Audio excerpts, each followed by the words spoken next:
Welcome, everyone. It's so wonderful to be here.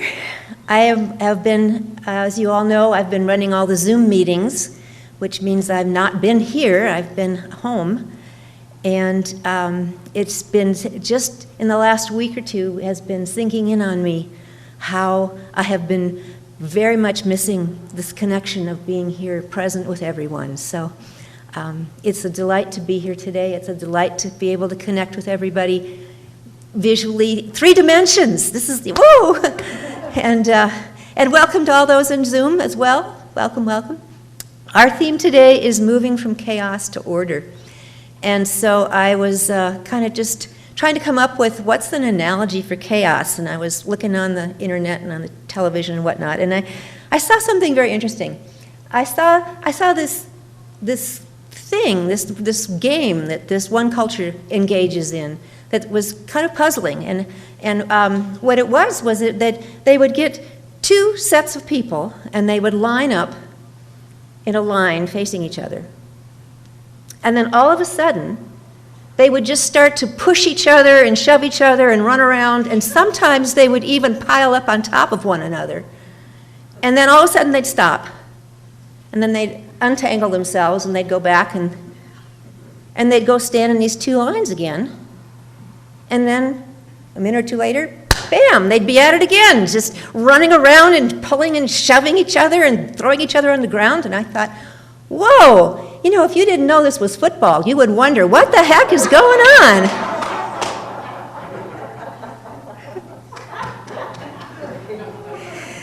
Well, you know, that's kind of the definition of chaos. The definition of chaos is a lack of order. And what it really comes down to, really, is that order is in the eye of the beholder.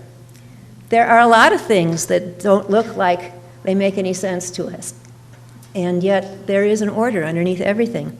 One of the other things I did is I looked up chaos theory, thinking, okay, science must have weighed in on this subject, and discovered something really interesting. I think we've probably all heard of the butterfly effect. That idea that if a butterfly, actually the original statement was flaps its wings in Brazil, there will be a tornado in Texas. So that was the original. It's gotten a lot of other flappings and results here and there all around the world. But I went back and looked at where that came from, and it came from a fellow named Edward Lorenz. Edward Lorenz was a weather fellow. He was trying to do models of how weather works. And the interesting thing about it is that they've been able to figure out the kinds of interactive patterns that determine what the weather does. They've been able to figure out a lot of those. So they have things that they can use to help predict what the weather's going to do. But the interesting thing about it is that it's all extremely dependent on the moment that you start from. And he was running some calculations, and he ran them all through, and he came out with a result. And then he wanted to go back and run them again just to make sure. So he went back to run them again, and he said, oh, you know, I don't want to wait for the whole thing to do this whole long calculation again. So I'll just skip that little tiny part at the beginning, and I'll start by rounding it off. And he rounded it off by 0.000127. That was the little bit that he left out the second time. Came up with a totally different result. Totally different result 2 months out, by just taking out this one little tiny piece. And that's where the butterfly effect came from. And it's true. It really is true. It all depends on exactly what's happening in the moment you start from. All these different systems work the way we think they do, but they aren't the determinants. It's where you start from that determines what's going to happen. So what's happening right now? What are we looking at right now? I work with a statewide organization, and we had our board meeting a week ago Saturday, and our board people hadn't been together. We were on Zoom because they're from all over the state, but we hadn't had a chance to meet since May. So I thought, well, let's just start by checking in and see where people are. Well, gosh, lots happened since May, and what we came up to the conclusion is that we're all angry. We're all really angry right now. We're angry at all those people who are not getting vaccinated because things are just getting out of hand again, and it's so senseless that this is happening. So we started talking about, why is this happening? And the same thing, of course, being true for what's going on with our democracy. It's all falling apart, too. What's going on here? And this group of people from all over the state, they said, the problem is that people have lost their sense of responsibility to the larger whole. They have lost that sense of connection to the fact that they are not just one individual living in isolation, and that if they're in it for themselves and whatever they do is just affects them. That isn't the truth of what's happening. That isn't the truth of how the world works, and it's not the truth of who we are. But that is at the core of what's happening right now, is that people have lost that sense of connection to the larger community. What an amazing thing that is to be grappling with right now, and to have it be so visible as to who it is that is suffering from that lack of connection. I think about David MacArthur. He, way back when he was our minister, he said, it's amazing how things happen in the world that mirror what it is we're trying to learn. Back then it was the internet. Look at the internet. Isn't this cool? We can all be connected and learn that lesson, that we are all connected. Dang, we didn't learn it. Now we have to deal with it again. Only this time it's because we're all connected because of COVID. And we need to learn that lesson. Well, Linda started out first time around by quoting Linda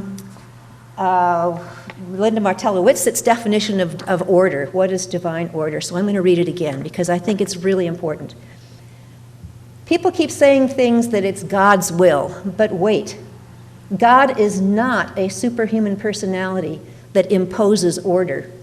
Rather, God is order, the organizing principle revealed in the pattern and sequence inherent in all of life. Divine order is not a correction of some unhappy condition, but an integrated arrangement of energy in a pattern, sequence, or method. So order is the organizing principle that it is at work, creating all the time, and that order is always moving us toward greater growth and understanding. Order, to me, is something I really had to grapple with in the last 20 years of my life. It used to be that you could figure out what the order was, lock it into place, and follow it, and that was all there was to it. But that doesn't work anymore. Order now is something you need to recalculate all the time. And that's what order is always doing. I love the analogy that Cheryl not always, but frequently uses in her talks, of the game board, where you make one move and all of your options change because it's always responding to what we're doing. And that's the situation with order. It's always reorganizing itself based on where we are right now. And what is it we're doing next? And then it reorganizes again. That is the dynamic principle of order that is always moving us toward our highest good. So from the level of the perspective of divine order, there's no such thing as chaos. It doesn't exist. It's just that we need to be able to see the whole picture and understand what's happening, which of course we can't do because we're not divine at this point at that level, but we're working toward it.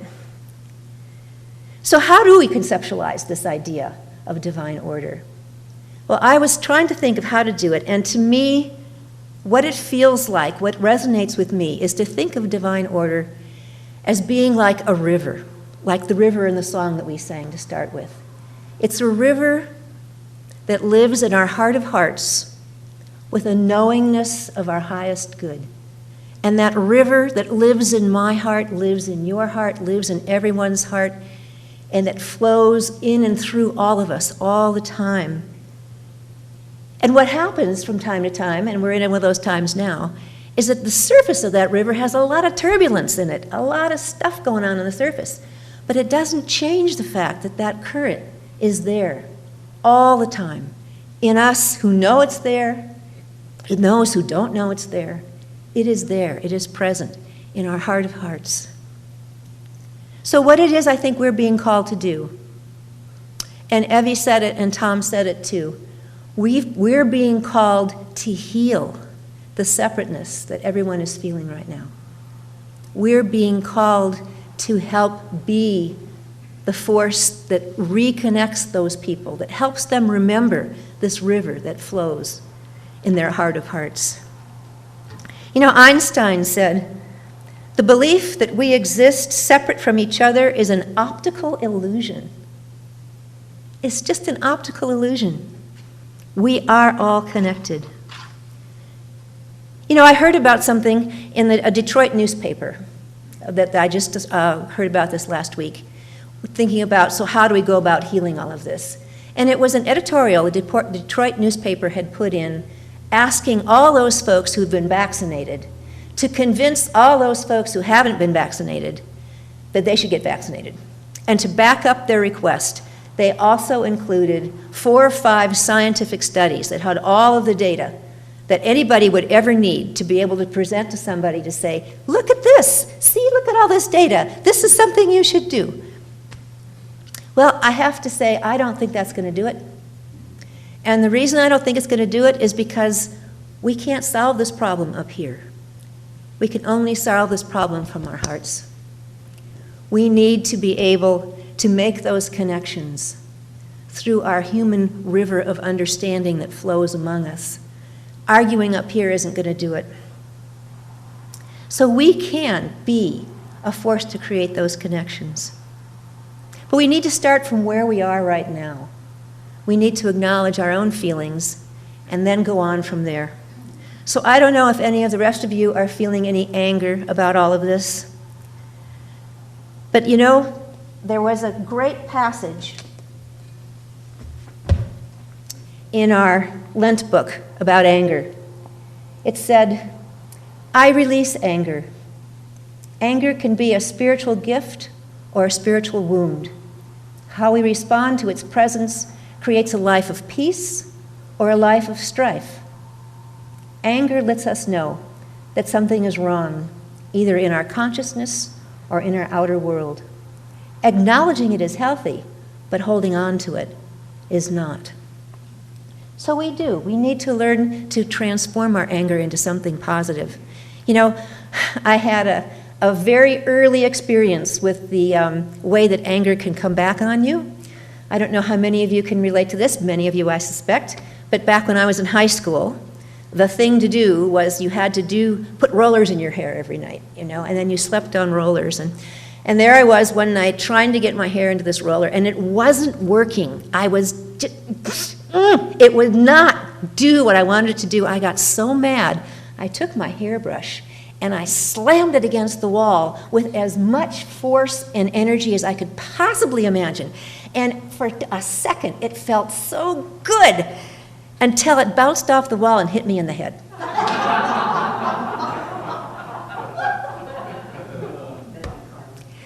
So anger needs to be dealt with in a constructive fashion. And lashing out at people is not it. And so we need to think past that. We need to let our anger teach us as to what it is it's trying to tell us and move forward from there. You know, there's an interesting commentary in this book, Humankind. This is the book that I talked about last time that I talked.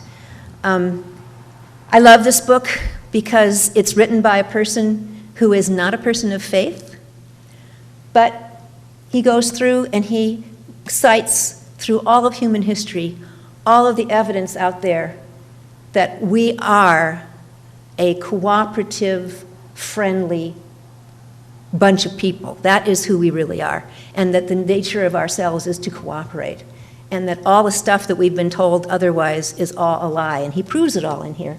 But he has an interesting passage in here about how to deal with people who do you wrong.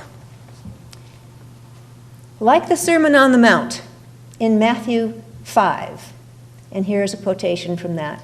"You have heard that it was said, an eye for an eye and a tooth for a tooth. But I say to you, do not resist the one who is evil. But if anyone slaps you on the right cheek, turn to him the other also. And if anyone would sue you and take your tunic, let him have your cloak as well.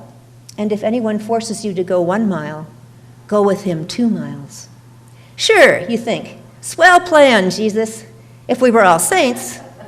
Problem is, we're all too human. And in the real world, turning the other cheek is about the most naive thing you can do, right? Well, turns out No, only recently did I realize that Jesus was advocating a quite rational principle. Modern psychologists call it non-complementary behavior. Most of the time, we humans mirror each other. Someone gives you a compliment, you're quick to return the favor. Somebody says something unpleasant, and you feel the urge to make a snide comeback. When you're treated with kindness, it's easy to do the right thing. Easy, but not enough. To quote Jesus again, if you love those who love you, what reward do you have? Do not even the tax collectors do the same? And if you greet only your brothers and sisters, what more are you doing than others? The question is, can we take things a step further? What if we assume the best, not only about our children, our co-workers, and our neighbors, but also about our enemies? What if we treated rudeness with kindness?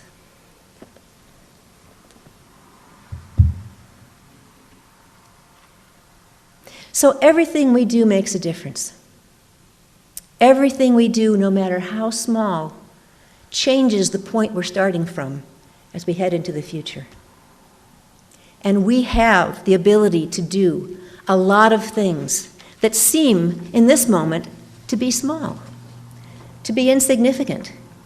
But they are not small and insignificant.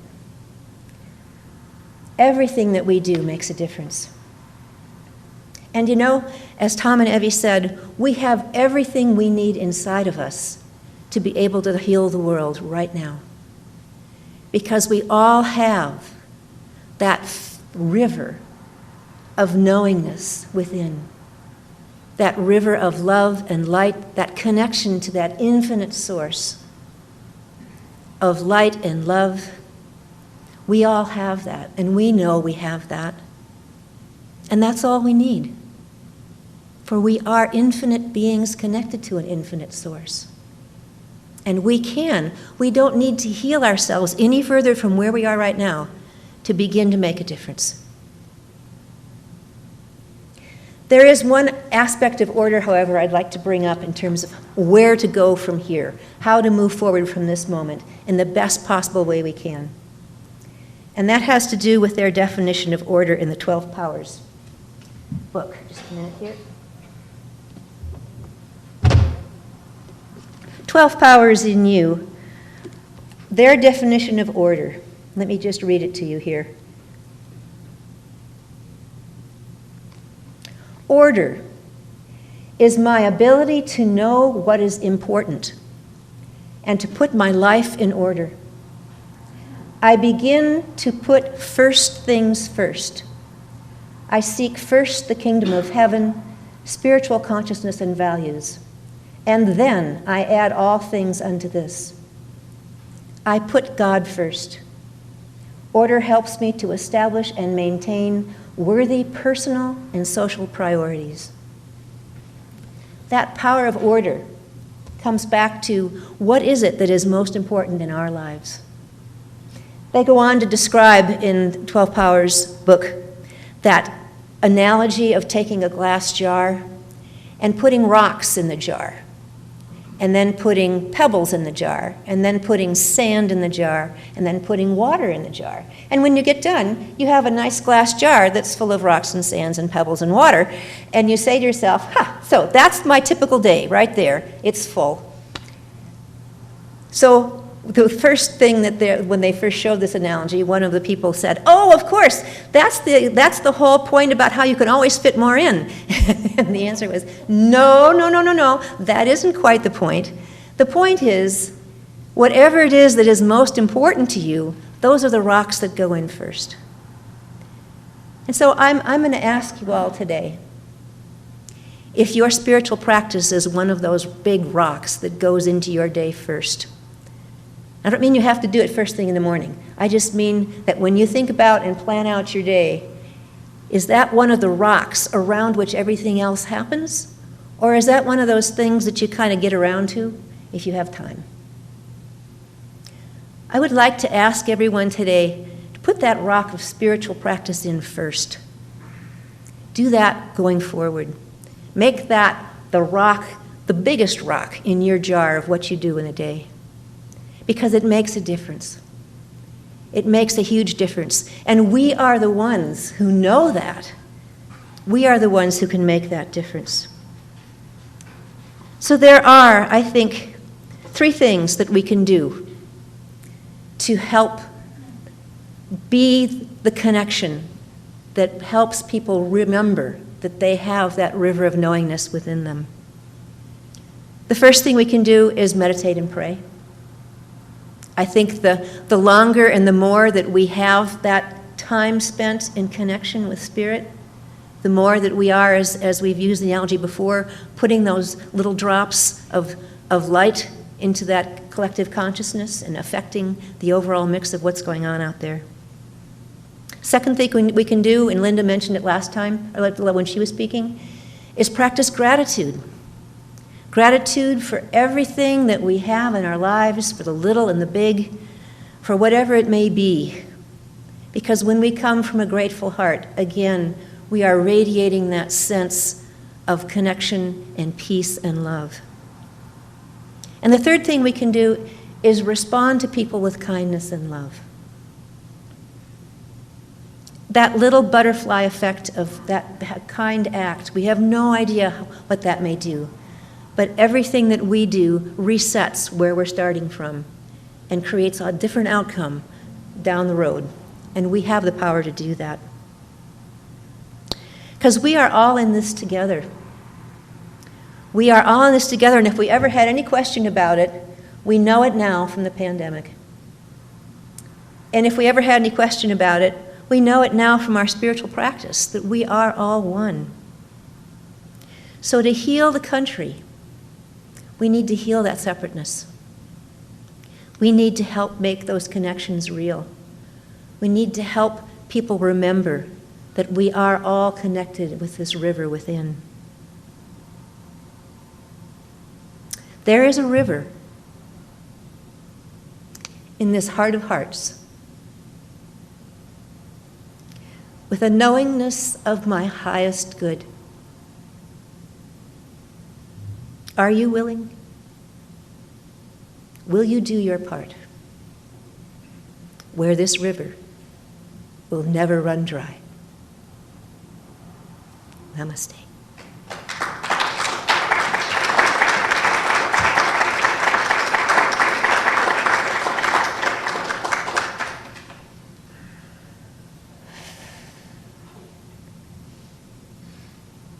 It is powerful being here with all of you, especially having been in isolation for so long.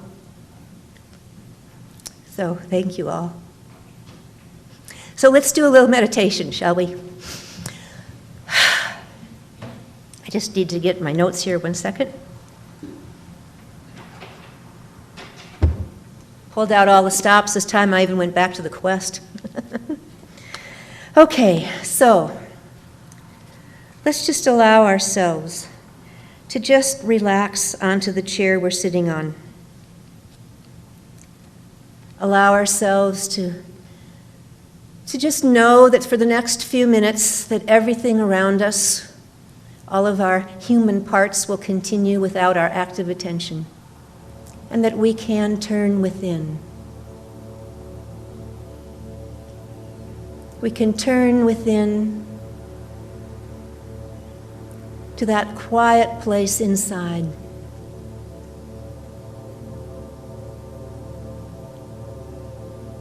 That quiet place where we connect with the Christ presence within.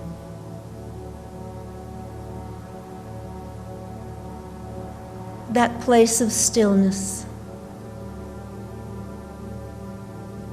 That place of peace.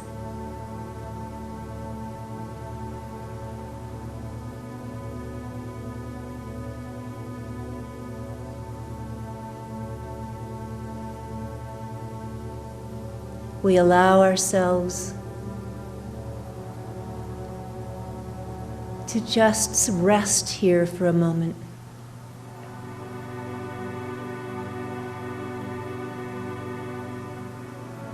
allowing this place of peace and connection to gradually fill every part of our being.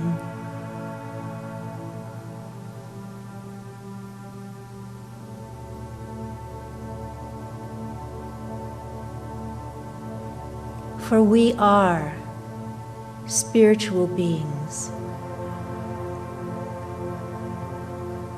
Each of us created with the fullness of the presence of God within.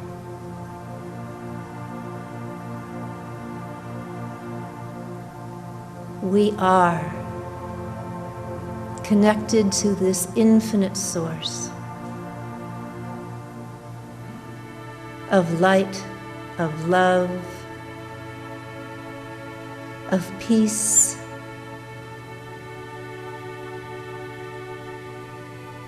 of wisdom, of compassion.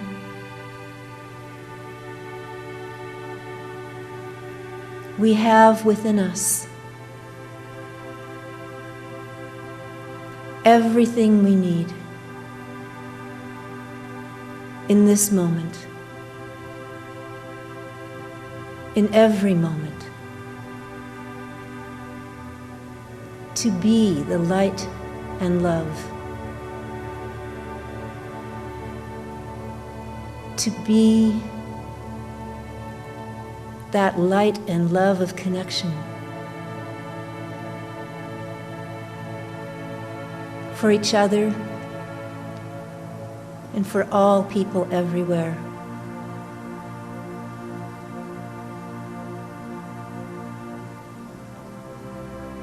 For we know that we are all one, all connected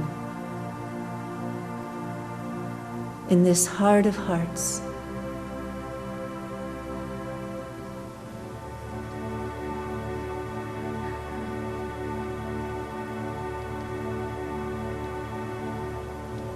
I feel this connection with every living thing.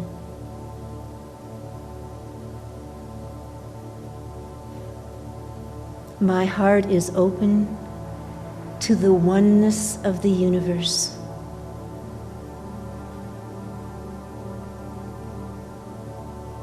My eyes and ears behold the unity of all people.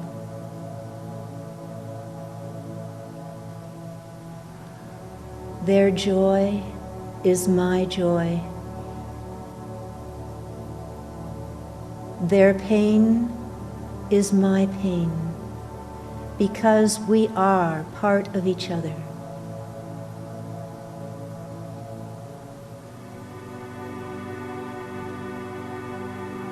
Thank you, God, for this knowing of oneness, which so touches and moves my soul.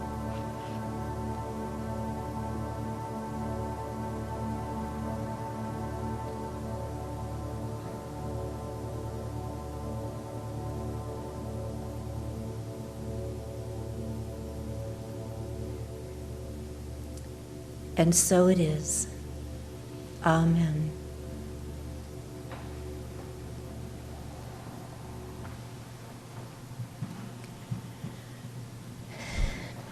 So I invite you to come back to this room with the actual real connection people around us, as well as the spiritual ones.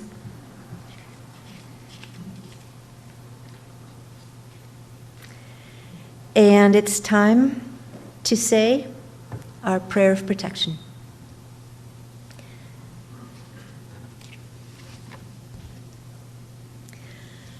Together, the light of God surrounds us, the love of God enfolds us, the power of God protects us, and the presence of God watches over us. Wherever we are, God is, and all is well.